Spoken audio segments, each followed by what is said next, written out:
L'invité de Julien Schmitt. C'est l'heure effectivement de l'invité de Julien Schmitt. Ton invité, mon cher Julien, va nous parler cinéma. Le réalisateur Bob Rainer est décédé ce dimanche. Rainer. Bob Rainer. Ça y est. Pour lui rendre hommage, nous recevons le réalisateur, cinéaste, metteur en scène Jean-Paul Moltke. Je vais prendre cher. Monsieur Moltke, bonjour. Mais café, merde alors Ça démarre. Ça fait un quart d'heure que j'ai demandé un café. Mais merde, mais alors elle est où cette connasse d'assistante? Elle est partie en Colombie ou quoi? Bon, Café. Monsieur Moltke, calmez-vous, ça va Qu'est-ce arriver. qu'il y a? Bon, donc vous souhaitiez rendre hommage au réalisateur du film Quand Harry rencontre Bah, Sally. c'est lui qui devrait me rendre hommage à moi. Le film, c'est moi qui l'ai écrit. Ah bon Le vrai titre, c'est Quand Ali rencontre Salim. Formidable. L'histoire de deux éleveurs de chèvres à Berbère, joués par Bud Spencer et Terence Hill. Je les ai baisés.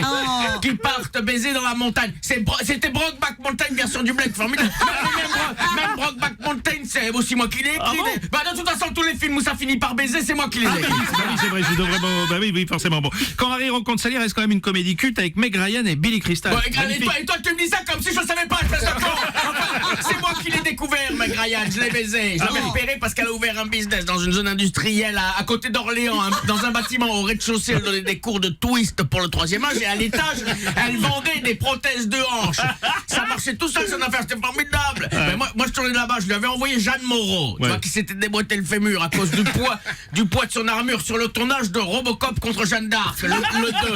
Mais je l'ai pas vu celui-là. Bah évidemment, tu l'as pas vu, il est pas sorti. bon, d'accord. Alors, parce qu'à la moitié du tournage, Jean Benguigui, qui jouait Robocop, il s'était barré, il trouvait que Jeanne Moreau faisait mal l'accent pied noir. Et oui, bah oui, parce que Jeanne d'Arc, à la base, écoute ce que je te dis. Oui, vas-y. À la base, elle est pas d'Orléans, elle est de Biskra, en Algérie. Mimoun d'Arc, elle s'appelait. Je l'ai baisée, mais oui. Ah, bon, mais bravo ça. Mais Sérieux. évidemment, puisque je te le dis, Oh, tous les historiens ils te le diront, à la base, Jeanne d'Arc, elle est pas dans la guerre féodale, elle est dans l'huile d'olive.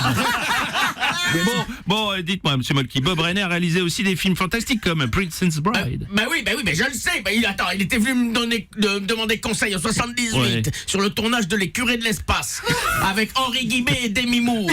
L'histoire d'extraterrestres déguisés en soutane qui débarquent sur Terre pour remporter Saint-Tropez sur leur planète. Parce que le chef des extraterrestres, c'est formidable. Le chef des extraterrestres joué par Jean Roucas, je l'ai baisé, il se nourrit de nénettes en bikini. Mais alors là, t'as le maire de Saint-Tropez, Paul Prébois, je l'ai baisé. Il se déguise en pin-up pour tendre un piège aux extraterrestres. Ça, c'était un film formidable, ça. Ouais, celui-là non plus, je l'ai pas vu. Ben non, évidemment tu l'as pas vu, il a été bloqué à sa sortie par George Lucas. Ah bon? Mais oui, parce qu'il avait peur que ça fasse de la concurrence à Star Wars. Ce que j'ai écrit avec lui d'ailleurs. Star Wars Azat, le titre original. Mais je me suis cassé du projet parce que je voulais pas Harrison Ford, il a aucun charisme Harrison Ford. Moi je voulais Patrick Bosso, je l'ai baisé. Et puis le personnage de Chewbacca aussi, c'était n'importe quoi, c'est de la merde ça. Qu'est-ce que c'est ça, un berger allemand d'1m90 qui parle comme une porte qui grince. Alors que moi j'avais mis des semaines à lui avoir Casimir, je l'ai baisé. Oui, mais ça avait quand même plus de gueule, le Faucon Millenium piloté par Patrick Bosso et Casimir. Oui, c'est comme ça, voilà. Le cinéma c'est fait par des cons pour les cons qui n'y connaissent rien, qui font des films de quoi les mères. L'invité de Julien Schmitt Du mardi au jeudi à 9h45 dans le Morning du Rire avec Bruno Robles sur Rire et Chanson.